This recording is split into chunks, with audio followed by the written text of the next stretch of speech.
السلام علیکم۔ کراچی میں زوردار دھماکہ، علاقہ لرز اٹھا، مکینوں میں خوف و ہراس پھیل گیا۔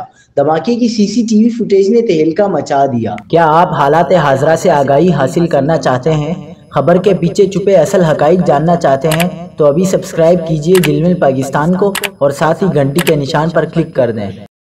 آپ کو بتاتے چلیں کہ کراچی میں نامعلوم ملزمان کی جانب سے بلدیہ ٹاؤن میں ایک گھر پر دستی بم پھینک کر فرار ہونے کی سی سی ٹی وی فوٹیج سامنے آ گئی ہے۔ افطار سے چند لمحے قبل بلدیہ ٹاؤن میں اقبال مادہ نامی شہری کے گھر پر نامعلوم موٹر سائیکل سوار ملزمان دستی بم پھینک کر فرار ہو گئے تھے۔ حملے میں علی مادہ اور ایک راہگیر زخمی ہو گئے تھے۔ فوٹیج میں ہیلمٹ اور کیپ پہنے ہوئے دو موٹر سائیکلوں پر سوار 4 ملزمان کو دیکھا جا سکتا ہے۔ عینی شاہد کا کہنا ہے کہ ملزمان نے فرار ہوتے وقت فائرنگ بھی کی تھی۔ پولیس ذرائع کا کہنا ہے کہ اقبال مادہ کی علاقے میں شہرت کچھ اچھی نہیں اور ممکنہ طور پر وہ ملزمان کو جانتا ہے۔ واقعے سے متعلق مزید تحقیقات جاری ہے۔